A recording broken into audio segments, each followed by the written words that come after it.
Crime બ્રાન્ચનું નામ સાંભળીને ભલભલાના પરસેવા છૂટી જતા હોય છે અને આ ક્રાઇમ બ્રાન્ચનું નામ વાપરીને અનેક લોકો ભેજા બાજુએ તોડ પણ કરતા હોય છે।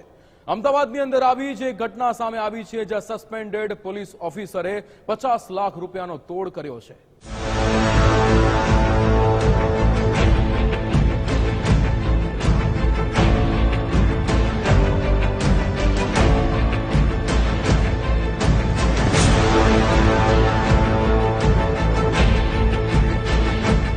અમદાવાદ ક્રાઇમ બ્રાન્ચના સકંજામાં ઊભો રહેલો આ શખ્સ કોઈ ખૂંખાર અપરાધી નથી। ભેજાબાજ ગુનેગાર કરતા જરાય ઉતરતો પણ નથી।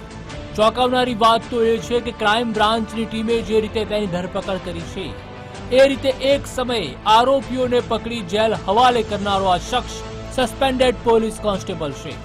પરંતુ એવું તો તેણે શું કર્યું કે ક્રાઇમ બ્રાન્ચના સકંજામાં આવી ગયો? તો સાંભળો, આ સાહેબને પોતાની ખાખી નહીં પણ ખિસ્સું ભરવામાં વધુ રસ હતો અને એ જ લાલચે તેને પોલીસ કોન્સ્ટેબલમાંથી આરોપી બનાવી દીધો। અમદાવાદમાં તોડ બાદ સસ્પેન્ડેડ પોલીસ કર્મચારી સકંજામાં। ક્રાઇમ બ્રાન્ચના નામે ₹50 લાખનો તોડ કરવો ભારે પડ્યો। જેલની સજાની ધમકી આપી પડાવ્યા હતા રૂપિયા। તોડબાજીના આરોપસર ક્રાઇમ બ્રાન્ચની ગિરફ્તમાં ઉભા રહેલા સાહેબનું નામ આકાશ પટેલ છે, જે સસ્પેન્ડેડ પોલીસ કોન્સ્ટેબલ છે। આવા કારસ્તાનના કારણે સસ્પેન્ડ કરાયા બાદ પણ આકાશ સુધર્યો નહીં અને પહોંચી ગયો અમદાવાદના એસજી હાઈવે પર શિવાલિક કોમ્પ્લેક્સમાં ઓફિસ ધરાવતા ફરિયાદી પાસેથી 50 લાખનો તોડ કર્યો। ફરિયાદીને ખોટા કેસમાં ફસાવી જેલની સજા થશે તેવી ધમકી આપી રૂપિયા પડાવ્યા હતા।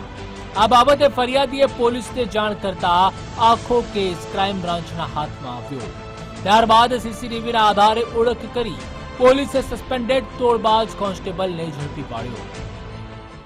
મિહિર પરીખભાઈ જે છે, એમના ત્યાં એક વ્યક્તિ જાય છે અને પોતાની ઓળખ અમદાવાદ શહેર ક્રાઇમ બ્રાન્ચના પોલીસ અધિકારી તરીકેની આપે છે અને કહે છે કે તમારા વિરુદ્ધ આંતરરાષ્ટ્રીય નાણાકીય હેરફેરનો કેસ થયેલો છે અને એમાં જે તમને સજા થશે તે સજા કદાચ 15 વર્ષ સુધીની સજાની જોગવાઈ છે અને આ કેસ જે છે એ નોન બેલેબલ કેસ છે। આ કેસમાં તમારી બહુ ટૂંક સમયમાં જામીન નહીં થઈ શકે, આ પ્રકારનો એને ડર બતાવેલો। ફોરેન કરન્સી એક્સચેન્જ કરનાર પાસેથી કર્યો તોડ। ફરિયાદી સામે ગુનો નોંધવાનું કહી માંગ્યા હતા 5 કરોડ। ફરિયાદી મિહિર પરીખની ઓફિસ એસજી હાઈવે પર આવેલા શિવાલિક કોમ્પ્લેક્સમાં આવેલી છે। તે ફોરેન કરન્સી એક્સચેન્જનું કામ કરે છે। થોડા દિવસ અગાઉ આકાશ પટેલ તેના સાગરીતો સાથે ફરિયાદીની ઓફિસે ગયો હતો। પોતાની ઓળખ ક્રાઇમ બ્રાન્ચના અધિકારી તરીકે આપી હતી। અહીં લાયસન્સ વગર ફોરેન કરન્સી એક્સચેન્જનું કામ કેમ ચાલે છે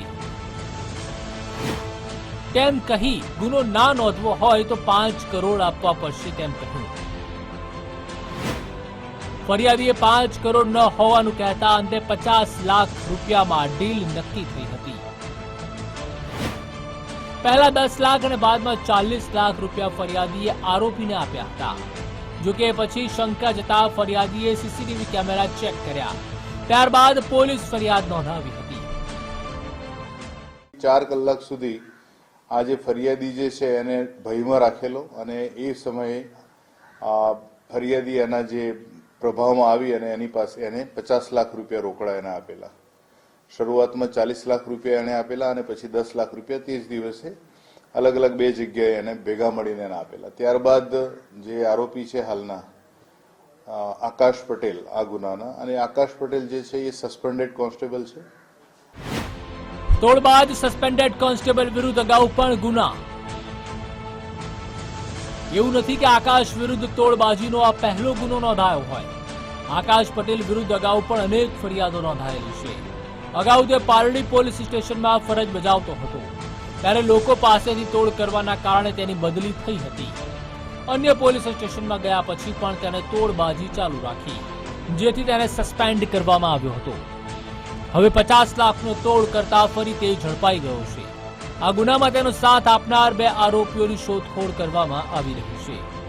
આ સિવાય અન્ય કોઈને ક્રાઇમ બ્રાન્ચ કે પોલીસના નામે ડરાવી ધમકાવી આકાશે તોડ કર્યો છે કે નહીં તે દિશામાં તપાસ કરવામાં આવી રહી છે। રાહુલ ત્રિવેદી, ગુજરાત ફર્સ્ટ, અમદાવાદ।